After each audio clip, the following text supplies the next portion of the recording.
नमस्कार बच्चों। मैं ओमकार काउडकर स्वागत करता हूँ हमारे श्रीकांत बायोलॉजी चैनल्स पे। बच्चों, आपने स्कूल में कभी खेलते खेलते आपको कभी कुछ लगा है?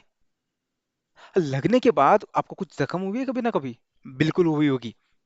और वो जख्म कुछ दिन के अंदर अपने आप भर जाती है ना? थोड़ा सा लागलं माणसाला की होऊन जाता ठीक। पता है ऐसा क्यों होता है? ऐसा इसलिए होता है ताकि हमारे बॉडी में एक निरंतर प्रोसेस होती रहती है जिसका नाम है सेल डिवीजन।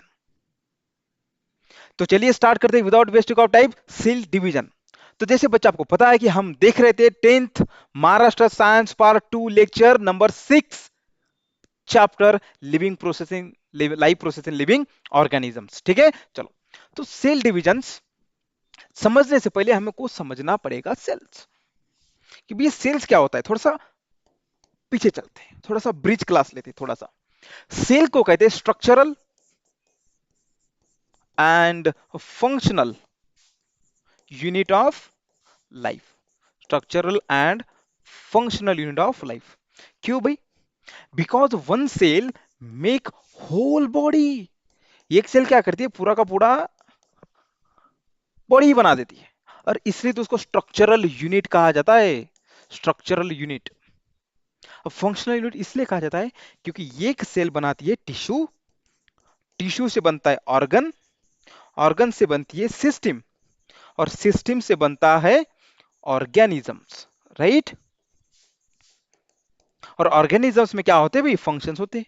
फंक्शन कौन करते हैं? सिस्टम्स। सिस्टम तो ऑर्गन से बनी है, ऑर्गन तो टिश्यू से बनी है, और टिश्यू बने सेल से। तो सेल ही है जो बॉडी में फंक्शनल यूनिट है। ठीक है, चलो।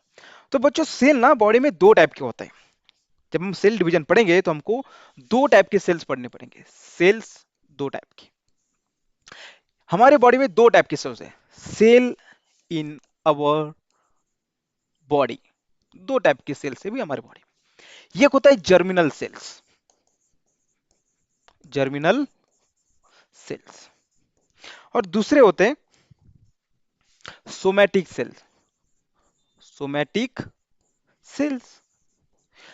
भाई जर्मिनल सेल का मतलब क्या? ऐसे सेल जो जर्मिनल मतलब रिप्रोडक्टिव फेज में पाया जाता है। ठीक है, इसका मतलब वो पाया जाता है एग्स में, और वो होते दूसरे में स्पर्म में। जर्मिनल का मतलब क्या आता है? जो जेनेरेटिव सेल्स हो। और जेनेरेटिव सेल कितने? दो। एक तो होता है एग, और एक होता है स्पर्म। स्पर्म पाया जाता है मेल बॉडी में, और स्पर्म एग्स, एग्स पाया जाता है फीमेल बॉडी में। राइट? स्पर्म मेल बॉडी में और एक फीमेल बॉडी में। राइट? तो ये जर्मिनल सेल्स है। सोमैटिक सेल का मतलब होता है कि वो पूरे बॉडी पे पाया जाता है, होल बॉडी पे, पूरे बॉडी पे। ठीक है। सोमा का मतलब क्या होता है? सोमा, सोमा का मतलब होता है बॉडी। क्या होता है? बॉडी। तो बॉडी पे हेयर्स है, स्किन है, ऑर्गन्स है, फेफड़े है। राइट? ये सारे के सारे कौन से सेल्स है? ये है सोमैटिक सेल्स। ठीक है, चलो। अब समझते हैं ये एक्चुअली ये दो क्यों पढ़ा रहे हैं सर हमें। समझते हैं कि सेल डिवीजन समझने से पहले आपको ये पॉइंट समझने बहुत इंपॉर्टेंट है। जर्मिनल सेल्स जो होते हैं, जर्मिनल सेल्स, वो हैप्लॉइड्स पाए जाते हैं। कैसे? हैप्लॉइड। हैप्लॉइड का मतलब क्या होता है? ऐसे सेल जिनके पास क्रोमोसोम्स का नंबर कितना हो? जिनके पास क्रोमोसोम का नंबर वो हाफ। कैसे हो? हाफ। इट मींस हमारे बॉडी में कितने क्रोमोसोम्स होते हैं? 46।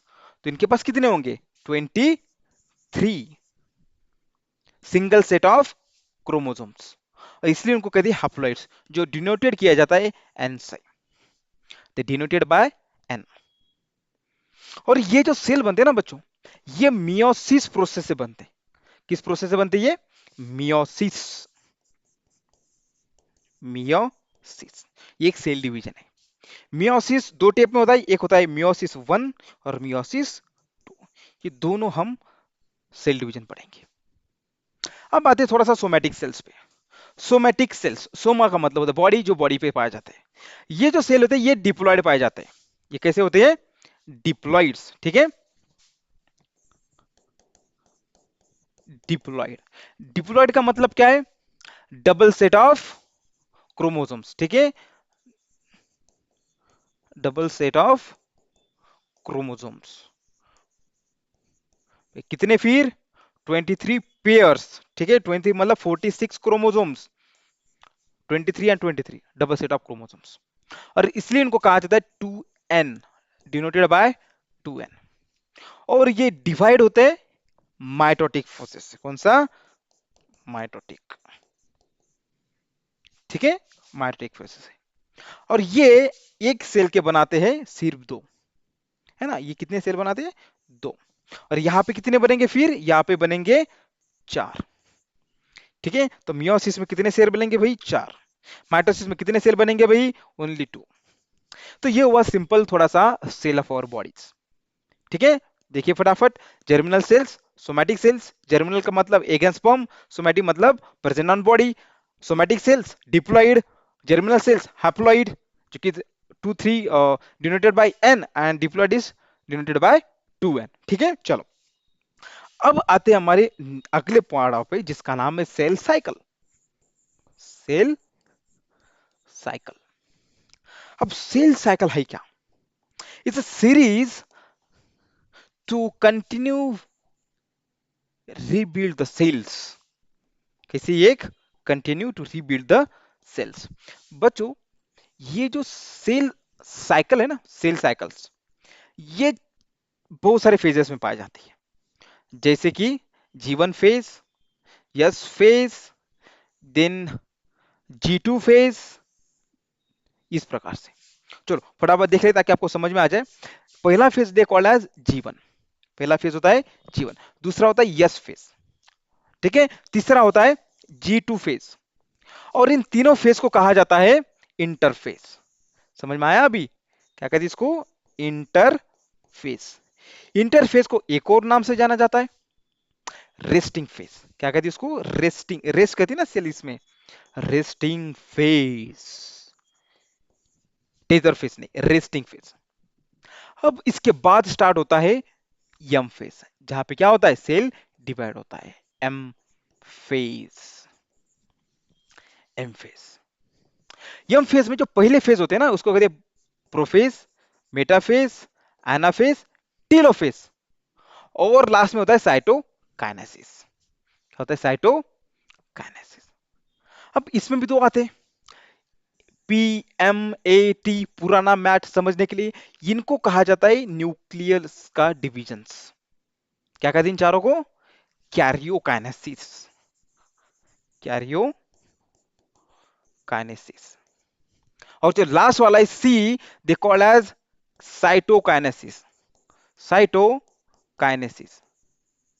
अब अगले लेक्चर में देखेंगे साइटोकाइनेसिस क्या होता है और कैरियोकाइनेसिस क्या होता है। तो अगले लेक्चर में देखेंगे हम माइटोसिस, जिसमें देखेंगे हम prophase, metaphase, anaphase and telophase, so on.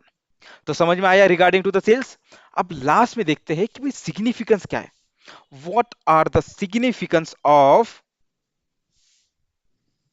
The cell cycles, ठीक है। चलो तो सेल डिवीजन के सिग्निफिकेंस पढ़ लेते पहले लास्ट में। सेल डिवीजन के सिग्निफिकेंस, सिग्निफिकेंस ये एग्जाम में आते बच्चों, हाँ? ये एग्जाम में आते। सिग्निफिकेंस पहला कि भाई ये बॉडी को ग्रो करते हैं, डेवलपमेंट ऑफ बॉडी। बॉडी की क्या करते हैं? ये डेवलपमेंट करते हैं, ठीक है। दूसरा, डैमेज सेल को ये क्या करते हैं? रिबिल्ड करते हैं, बिल्ड डैमेज सेल, ठीक है, build damage cell. Essential process of life, इसलिए इसको कहा जाता है इसेंशियल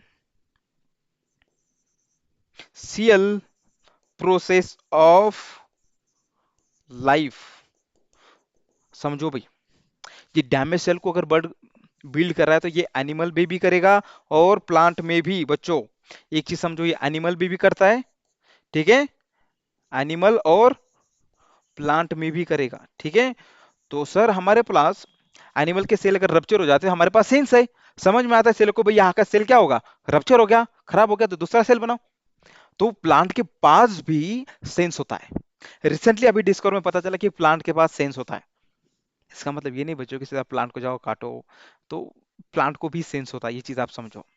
अगर आप सेंसेबल है, अगर आपके पास सेंस है, कॉमन सेंस है आपके पास, तो आपको समझ में आ जाएगा कि प्लांट को भी सेंस होता है। तो समझो इस बात को, ठीक है। चलो, then last significance damage cell को बनाता है, इसेंशियल प्रोसेस भी है, रिप्लेस करता है डैमेज सेल को, ठीक है। So this all about the significance and rebuild. Last में लिख सकते हैं आप rebuild, damage and rebuild, repair damage cell, damage cell. तो ये कुछ इंपॉर्टेंट सिग्निफिकेंस है regarding to the cell divisions के, ठीक है। तो चलिए अगले लेक्चर देखते हैं, माइटोसिस। टेक